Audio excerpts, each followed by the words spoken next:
इस वक्त हम जंतर मंतर की प्रोटेस्ट साइट पर मौजूद हैं और आप देख सकते हैं यहाँ पर कई सारे जो युवा हैं वो मौजूद हैं और इनसे हम बात करने का प्रयास करेंगे। क्या नाम है आपका? मेरा नाम देशद्रोही प्रधान है। क्या क्या देशद्रोही? जी, मेरा नाम देशद्रोही प्रधान है। देशद्रोही क्यों कह रहे हो आप अपने आप को? जी, प्रधान जी को लगता है कि मैं देशद्रोही हूँ, तो मेरा नाम देशद्रोही प्रधान है। प्रधान जी को क्यों लग रहा है? इसलिए लग रहा है कि हम दिल्ली जैसे राज्य शहर में उतर के हम हरकतें ऐसी चीज कर रहे हैं, बाहर निकल रहे हैं और विद्रोह कर रहे हैं, तो देशद्रोही जैसा ही काम कर रहे हैं। तो मैं भी देशद्रोही हूँ उनके लिए, और मैं देशद्रोही हूँ और मेरा नाम इसलिए देशद्रोही प्रधान है। तो एकदम आतंकवादी कहीं ना कहीं सरकार की से आप लगातार शिक्षा को लेकर के मांग कर रहे हैं कि शिक्षा मंत्री का इस्तीफा होना चाहिए, लेकिन सरकार ने कल एक वीडियो जारी किया पीएम मोदी की तरफ से और उन्होंने कहा कि हम सुधार कर रहे हैं, कानून लेकर के आ रहे हैं, कड़े कानून, सजा भी करवाएंगे, जो दोषी हैं उन पर 10 करोड़ के फाइन भी लगवा देंगे। इतने बड़े कानून की बात यहाँ शिक्षा इन सब की बात नहीं हो रही है। यहाँ एक मुद्दा पूरा बदल चुका है। यहाँ इस चीज की बात हो रही है कि कोई भी हमारा डेमोक्रेसी की सरकार है, आप भी जानते हैं, हम भी जानते हैं, सरकार भी जानती है। पर यहाँ अब ये बात हो रही है कि कोई भी बात हो, आवाज उठाने के लिए हमें इतना मशक्कत करना पड़ा। 1 महीना हमने इतना जोर लगा के मशक्कत करा, कितने लोग लाठियों से पिटे, कितने लोगों का खून निकला। उसके बाद सरकार जाके अब हमारी बात सुन रही है। तो वही बात है, एक आम नागरिक का कभी किसी का रेप होता है या कुछ होता है तो वो आवाज कैसे उठा पाएगा।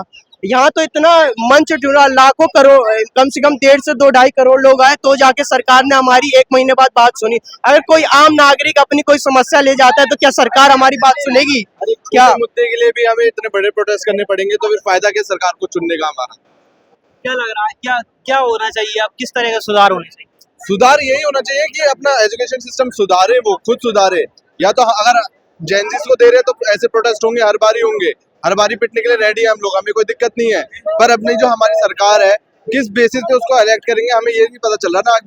अगली सरकार किस बेसिस पे आएगी हमारी, या तो वो सुधार करे तो हम उसको अगली बारी चुन भी सके। क्या नाम है आपका? गुलशन कुमार, कहाँ से आए हो? दिल्ली से। दिल्ली से। क्या चाह रहे हैं आप? ये सब तो हम देखा जाए तो हमारी अपोजिशन के भी नाकामयाबी है, क्योंकि ये जनता को नहीं उतरना चाहिए। अपोजिशन भी तो रिप्रेजेंटेटिव है। अगर रूलिंग पार्टी है तो अपोजिशन भी हमने खड़ा करा है, क्योंकि अपोज करे उनके जो भी गलत नियम है, गलत कानून है, जो भी गलत समाज में हो रहा है। तो ये हमारे जनता का काम उतरना नहीं था, ये अपोजिशन का काम था। क्योंकि आप ही लड़ रहे हो, हम आपको जिता रहे हैं इसलिए कि कोई आप हमारी आवाज उठाओ। अब हम आवाज उठा रहे हैं, इसके बाद अपोजिशन आके हमारा साथ ना दे, ये तो बहुत गलत बात है। 20-25 दिन बाद अपोजिशन ने हमारा साथ दिया, आपने भी देखा है।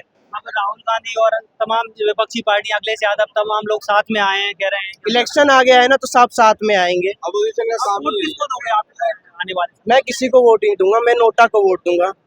मैं नाराजगी मैं मेलोडी को जाके वोट देना चाहूंगा। मैं भारत में नहीं देना चाहूंगा। जब हमारी आवाज उठानी थी तब कोई आवाज ही नहीं उठाया। तब ये कि अभिजीत दिक्केल पढ़ाई करे थे लंदन से आके हमारी आवाज उठा रहे, सोनम वांगचुक लद्दाख से आके आवाज उठा रहे। क्या आप मानते हो किसी इंजीनियर को आवाज उठाने का मौका, इंजीनियर को आना पड़ा आवाज उठाने के लिए, किसी लड़के को आना पड़ा? ये तो अपोजिशन को आवाज उठानी चाहिए थी, ये तो हमें आवाज नहीं उठानी चाहिए थी। और रूलिंग पार्टी जब कह रही है हम जनता के लिए, हम समाज के लिए, तो रूलिंग पार्टी 1 महीने से कहाँ थी? कल को इनके साथ कुछ कांड हो जाता है, कल ये पुलिस के पास जाएंगे, बोलेंगे, इनका सुनेंगे नहीं। पहले तो इनको 10 प्रोटेस्ट करने पड़ेंगे, तब जाके इनकी सुनेंगे। यही तो काम हो रहा है। आवाज जब अगर आप हमारी बात, मुझे तो इस बात का डर लग रहा है कि कल को ये प्रोटेस्ट तो चला जाएगा, ये तो हमें हमारी हक मिल जाएगा इसमें। कल को कोई और कांड होता है, फिर हमें प्रोटेस्ट करना पड़ेगा। सरकार तो अभी झुकने के मूड में नहीं है कि धर्मेंद्र प्रधान के इस्तीफा देने, तो ये भी झुकने के मूड में नहीं है। ये लग रहा है आपको? ये भी झुकने के मूड में नहीं है। इनको झुका, या तो सरकार झुक जाए या ये झुक जाए। मैं तो बोल रहा हूँ, मुझे लाठियां लगी, यहाँ देखो चोट लगी, ये लगी है, चोट लगी है। मैं कह रहा हूँ जब तक मेरा खून नहीं खत्म हो जाता, खून बहने दो, एकदम मर नहीं जाता, एक सांस भी बचेगी, ऐसे झंडा निकाल के ऐसे तान दूंगा। मैं तो आखिरी तक तानता रहूंगा, आता रहूंगा। बिल्कुल युवाओं की आवाज उठाना है। तो देख सकते हैं आप, देखते जो छात्रों में जो जोश जुनून है और जो नाराजगी है सरकार के खिलाफ, वो आप साफ रूप से देख सकते हैं। और यहाँ पर हम और भी कई छात्र हैं जो प्रोटेस्ट कर रहे हैं, उन सब से हम एक एक करके बातचीत करने का प्रयास करेंगे और लगातार आपको जंतर मंतर से अपडेट देते रहेंगे।